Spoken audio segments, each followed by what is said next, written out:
Cet épisode vous est présenté par la chaîne de podcast Zéphyr.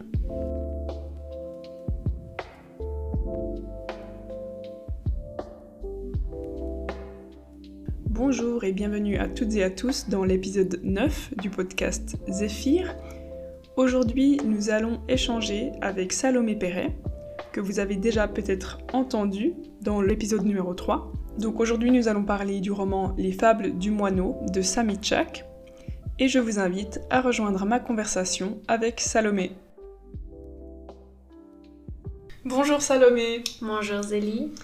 Merci d'avoir accepté cette invitation. Nous t'avons déjà rencontré dans un podcast précédent, mais pour ceux et celles qui n'ont pas écouté ce podcast, je propose que tu te présentes brièvement de la façon dont tu le souhaites. D'accord, alors merci beaucoup que je puisse être ici une deuxième fois. Je me réjouis beaucoup. Alors, je m'appelle Salomé, j'ai fait des études de français et de sciences de durabilité. Et maintenant, je travaille dans une organisation dans l'agriculture durable, mais dans mon temps libre, je fais beaucoup de poetry slam, d'ateliers d'écriture. Donc, j'ai pas quitté le monde de la littérature. Et j'ai écrit mon travail de master sur la manière dans laquelle la littérature peut contribuer au développement durable. Et j'ai entre autres analysé ce livre dont on va parler aujourd'hui. Exactement. On a déjà parlé de son travail de master ensemble dans notre échange précédent.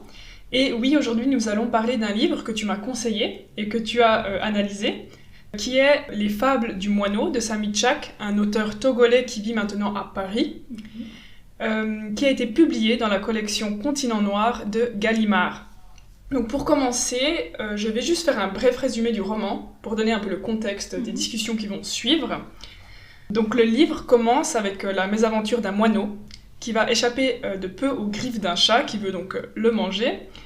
Et ce moineau, encore secoué d'avoir vu la mort de si près, va se poser sur les branches d'un baobab. Et il va se rendre compte de la fragilité de sa vie. Et dans cette prise de conscience et cet émoi, il va commencer une conversation avec le baobab. Et ensemble, les deux entités naturelles vont évoquer souvenirs et perceptions du monde. Donc la parole est donnée aux entités naturelles dans ce livre. Puis ensuite, également un jeune garçon qui rejoint la conversation, Aboubacar, et qui va ajouter ses anecdotes humaines. Et donc au centre de leur récit se trouve la commune condition de tous les vivants, qui est donc la vie, mais aussi la mort, deux processus naturels que Samy Tchak nous présente à travers le prisme des croyances animistes, surtout, togolaises, et donc cette vie et cette mort comme deux points communs du vivant qui sont indissociables finalement. Et tout d'abord Salomé, j'aimerais savoir comment tu as trouvé ce livre, de manière générale, qu'est-ce que tu as aimé, qu'est-ce que tu as moins aimé s'il y a quelque chose, qu'en penses-tu ? Alors, ce livre m'a beaucoup touchée. Je trouve qu'il parle...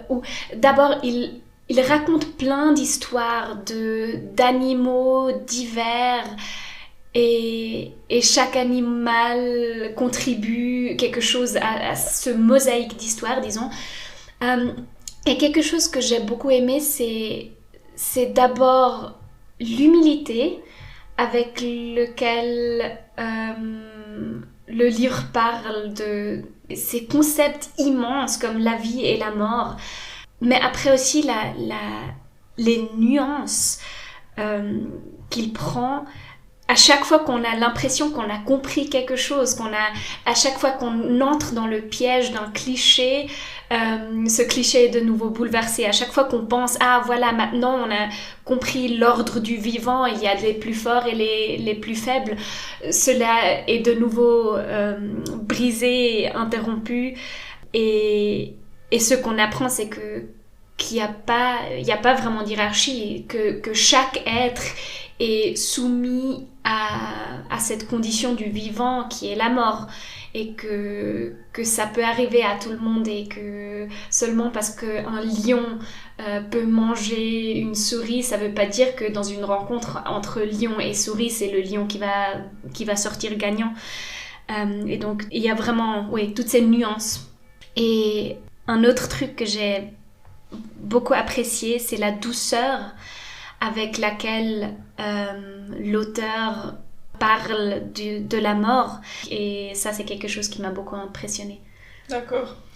Et donc c'est un livre qui déconstruit un peu nos perceptions humaines, finalement, du vivant. On n'a pas du tout l'habitude de ça, hein, d'entrer dans la tête d'un animal ou d'un végétal, encore moins, dans un roman.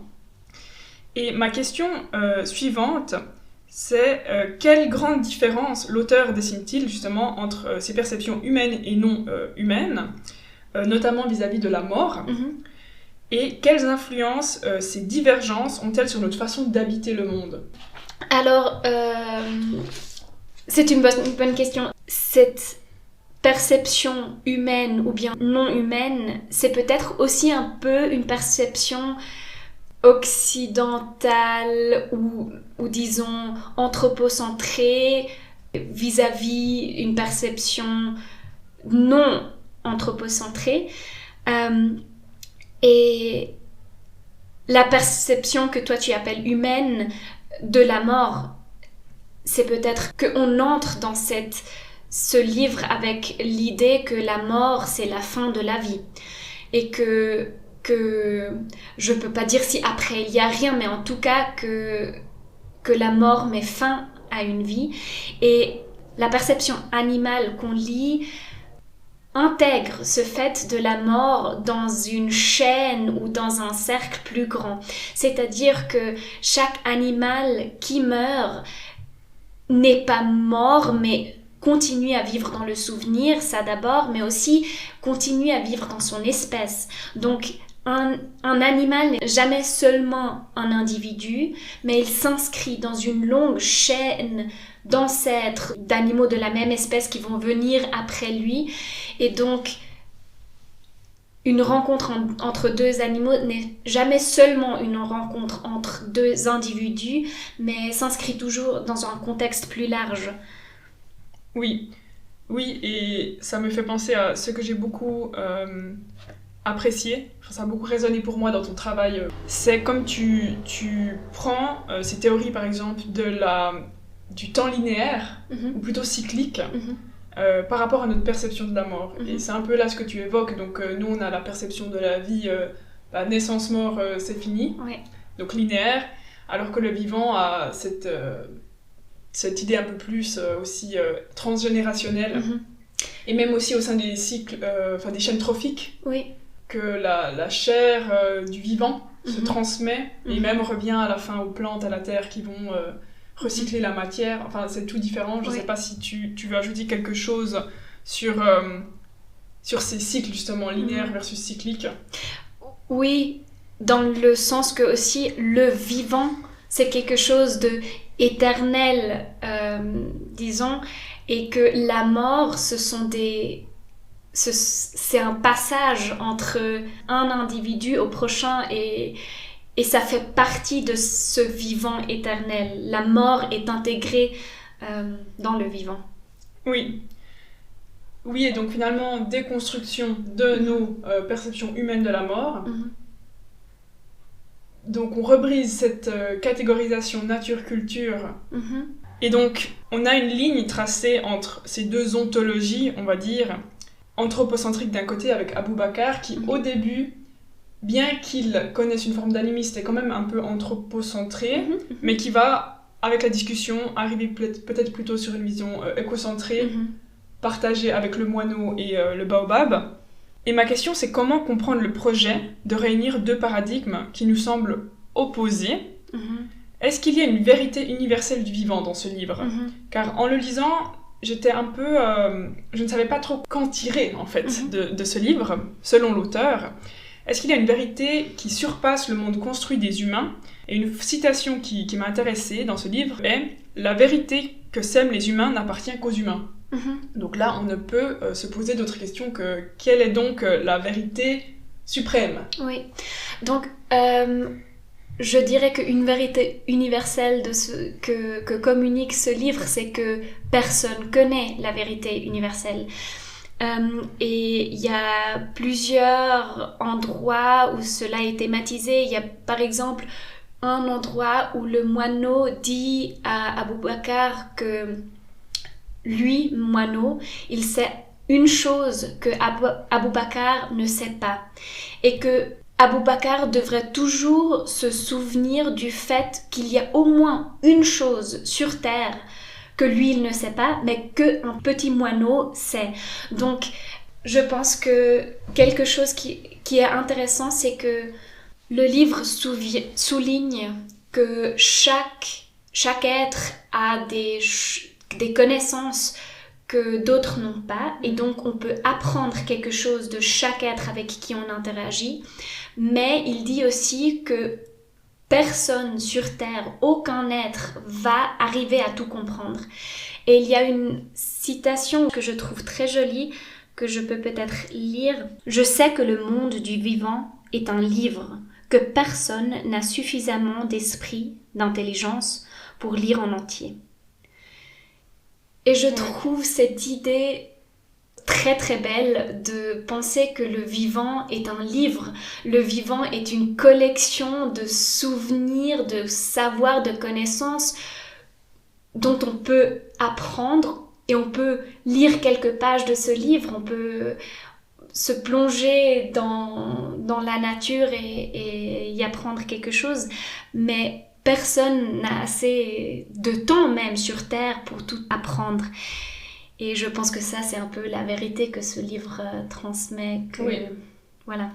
Oui, la complexité du vivant, la complexité des réseaux, et aussi prendre conscience et accepter que ce livre n'est pas écrit que par nous les humains, qui possédons le langage, mais accepter d'autres formes de langage, ce qui est très bien transmis dans ce roman avec la discussion, avec le moineau, le baobab, qui ont vraiment un pouvoir d'agir, donc cette agency en anglais, qui est un concept qui devient de plus en plus connu dans les recherches. Oui, donc je suis d'accord. Et reformer une relation au vivant en feuilletant ce livre du vivant. Et aussi, ça nous empêche de se croire supérieurs, parce qu'on sait que nous, on a certaines connaissances, mais que d'autres êtres ont des connaissances aussi, que nous, on ne va jamais être capable de comprendre en entier. Oui. Et là, je voulais rebondir justement sur cette idée d'accepter que le monde est plus complexe que ce que l'on croit. Notamment avec les écrits de Donna Haraway, qui est une philosophe biologiste et féministe américaine, et qui a écrit le livre « Rester dans le trouble », et qui invite à accepter cette incertitude plutôt que de chercher des solutions simples, ce qui est quand même notre réflexe humain un peu, de chercher des solutions, des catégorisations pour trier.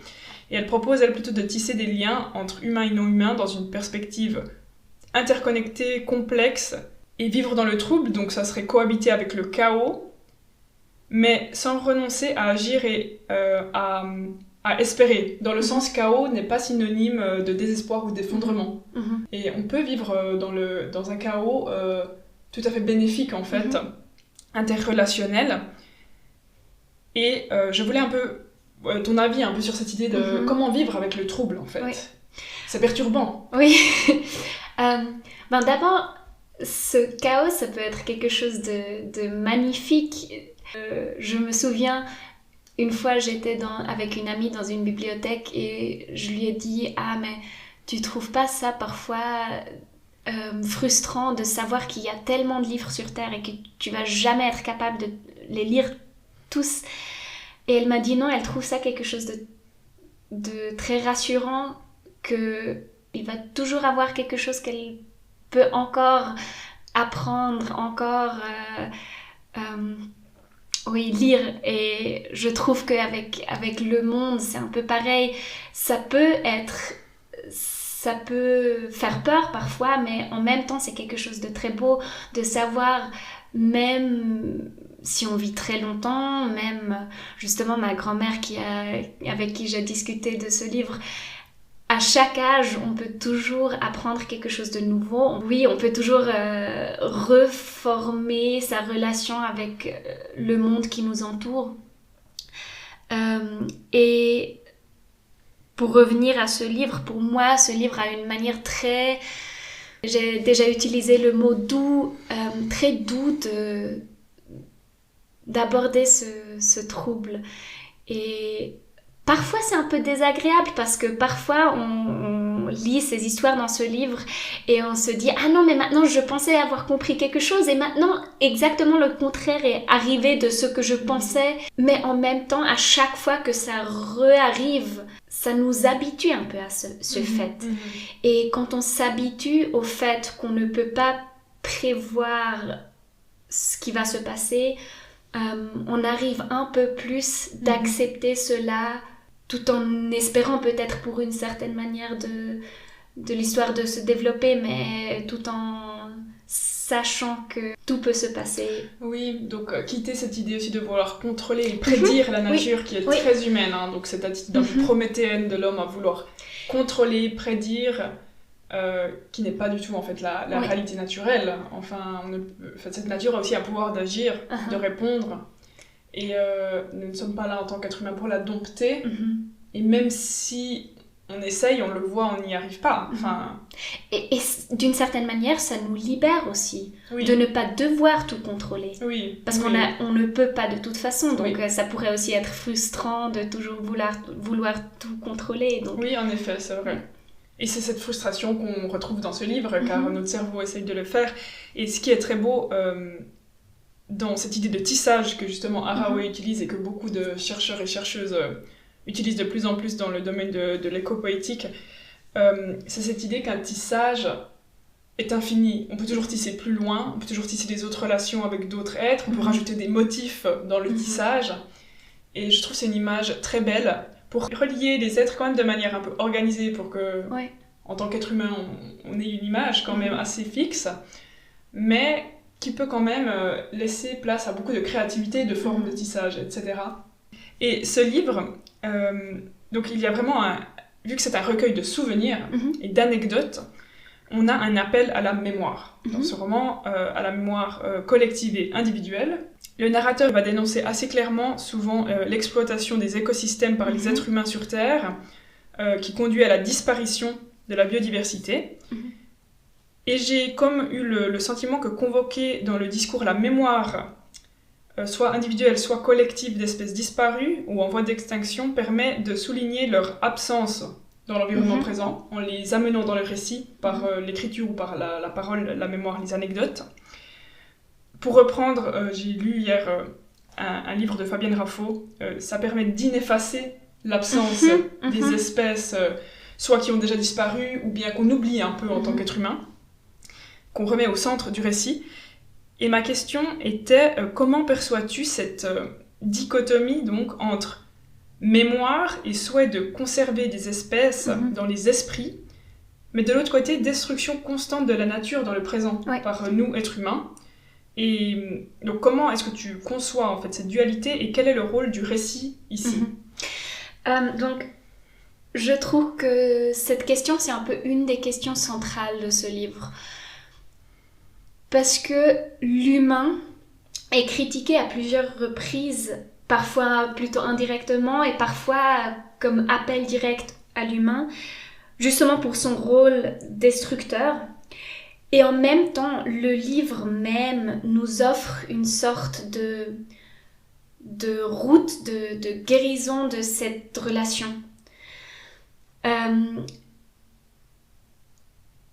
Et il y a une distinction que j'aimerais évoquer ici entre détruire et tuer, parce que le livre ne condamne pas le fait de tuer. Il décrit cela comme un acte très naturel. Chaque animal, au bout d'un moment, doit tuer un autre être pour pouvoir garantir sa propre survie. Et ici, même un herbivore, il tue des plantes, donc c'est quand même une vie. Donc le fait de tuer, c'est pas un crime, mais le fait de détruire l'est. Et il y a ici un passage où le moineau dit, on ne sait pas exactement si c'est dirigé vers Abou Bakr ou vers le lecteur ou les deux, il décrit où il raconte que le lion, il tue des antilopes pour survivre, mais il dit « Le lion n'est pas un destructeur, mais toi oui. Toi, quand tu désires, tu détruis. Partout où tu passes, le monde se rétrécit. Même le feu, quand il dévore, favorise le reverdissement de la prairie. Même le feu consume tout en conservant au chaud son rêve de verdure. Donc il décrit dans ce passage de manière très belle justement cette différence entre tuer pour survivre et détruire. Et je pense que une des différences centrales de cette distinction, c'est que à chaque reprise où on a une rencontre entre deux animaux et l'un des deux va mourir au moment donné, il y a une conversation entre les deux avant, et cette conversation est souvent très respectueuse, très appréciant l'un de l'autre, même si on sait qu'à la fin de cette conversation, l'un des deux va tuer l'autre. Et tu évoques le souvenir, le rôle de la mémoire ici. Il y a une fois, je ne me souviens plus exactement où, même le souhait de la proie envers l'animal qui va prendre sa vie, où l'animal proie dit « S'il te plaît, garde mon souvenir. Quand moi je vais mourir, garde au moins mon souvenir vivant. » Et je pense que le souvenir offre une forme de réconciliation, et le livre même se présente comme projet de transformer cette relation de destruction, de mort, en une relation de souvenir.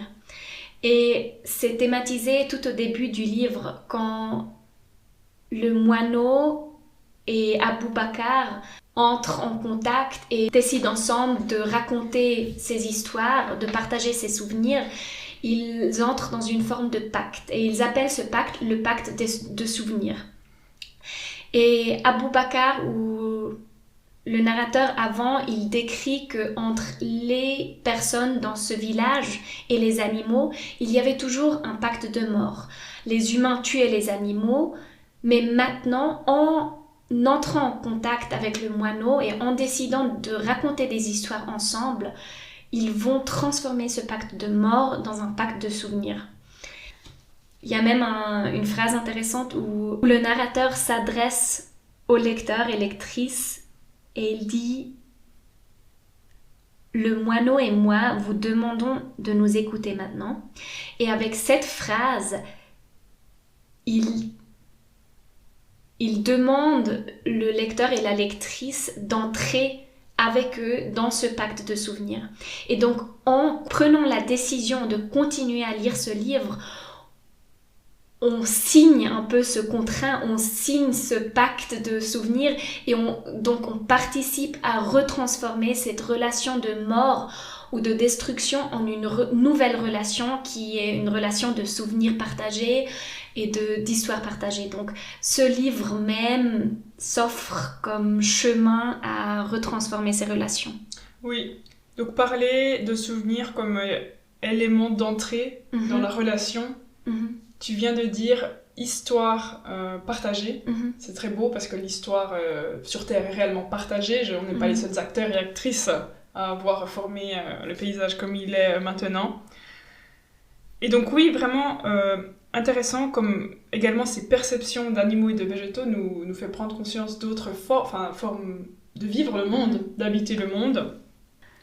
Mais on est d'accord que donner justement cette voix aux animaux et aux végétaux, ce n'est pas étonnant que ça vienne d'un courant animiste plutôt que d'un point de vue occidental où on trouve ça presque un peu déstabilisant.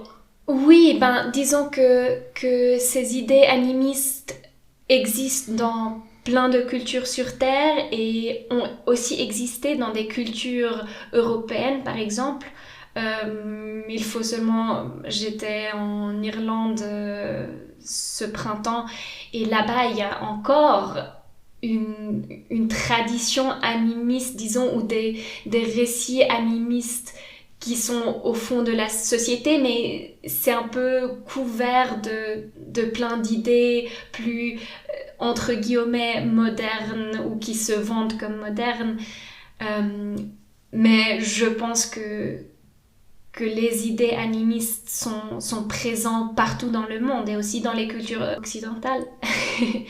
mais que la société dominante ou la culture dominante de notre temps néglige un peu ces éléments qui se retrouvent dans toutes les cultures, ou en tout cas dans plein de cultures, et peut-être aussi dans tous les humains, parce qu'on a des parties en nous qui entrent en relation avec la nature, et ici il n'importe pas de quelle culture on est, mais c'est sûr que certaines cultures ont gardé ça plus vivant que d'autres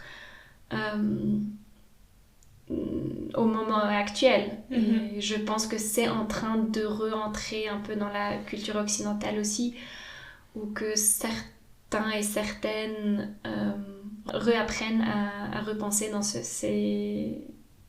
cette représentation du monde. Oui, et notamment grâce aux livres comme celui de Sami Tchak, qui déconstruit et qui fait réfléchir à nos relations au vivant, à notre façon d'habiter le monde. Merci Salomé, le temps file, mais c'était une conversation très intéressante sur ce livre de Sami Tchak et tes connaissances spécialisées sur ce livre que tu as analysé. Et j'arrive aux questions un peu finales du podcast que tu connais déjà. Tu m'as déjà conseillé plusieurs livres.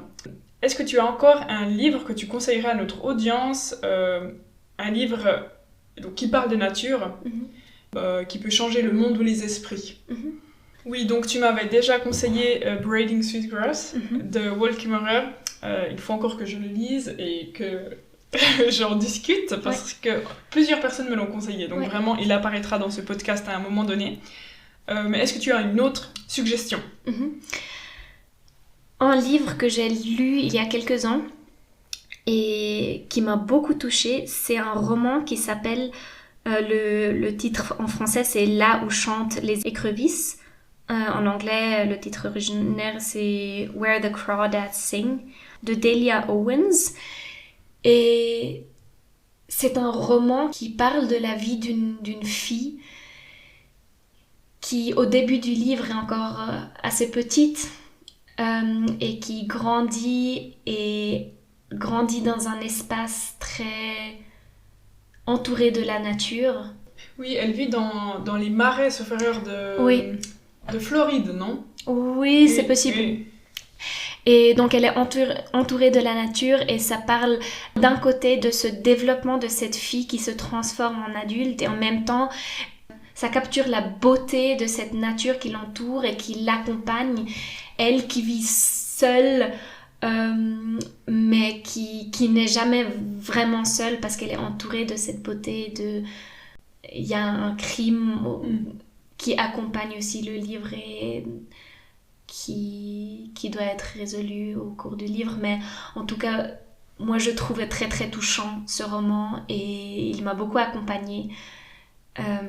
Donc c'est un livre que je conseille. Très bien. Je l'ai déjà lu, donc oui, avec plaisir, on pourra en parler, peut-être aussi une fois ensemble. Et il y a un film, j'ai aussi vu le film, mais honnêtement, bon, comme souvent, le livre était mieux. Oui. Mais si il y a des gens qui nous écoutent qui sont plutôt au film, il y a aussi le film qui est très bien quand même aussi. Et qui parle un peu de ces sociétés marginalisées qui vivent encore trop dans la nature, enfin trop, entre guillemets, dans la nature par rapport aux villes qui essayent de se développer. Et ça touche des thématiques très touchantes, oui. Super. Et encore une question. Qui devons-nous ajouter à la liste d'invitations au micro de ce podcast? Tu m'as déjà proposé Stéphane Durand. Je ne vais pas trop en dire car c'est en cours d'organisation, mais je peux vous dire que c'est plutôt positif, donc on verra comment cela s'organise. As-tu une autre idée? Alors, quelque chose que moi je trouverais intéressant, c'est une fois de parler avec un auteur ou une autrice d'un livre. Après, ça dépend qui se propose pour parler, mais moi, ça me rend toujours curieuse de pouvoir comprendre les réflexions qu'on a pendant l'écriture, et aussi si on a certaines... Parce que nous, on analyse ces livres, on en parle, mais de pouvoir un peu entrer dans le développement d'écriture et pouvoir accompagner un auteur ou une autrice dans ses réflexions d'écriture et de comment on se sent en écrivant des livres qui traitent ces thématiques. Est-ce que ce sont des décisions conscientes d'aborder ces thématiques ou est-ce que c'est plutôt un besoin de s'exprimer? J'imagine que chez chaque écrivain et écrivaine c'est différent, mais ça m'intéresserait d'entendre la voix d'un écrivain ou d'une écrivaine. Oui, alors c'est noté, c'est vrai que ça serait très intéressant, donc je vais essayer d'organiser ça. Oui. Merci encore Salomé pour cette discussion intéressante et j'espère à bientôt pour discuter d'une nouvelle thématique avec toi. À bientôt Zélim, merci beaucoup à toi. Voilà, ce podcast est terminé, j'espère que ça vous a plu. Toutes les références citées seront en note du podcast. Je vous remercie de nous avoir suivis.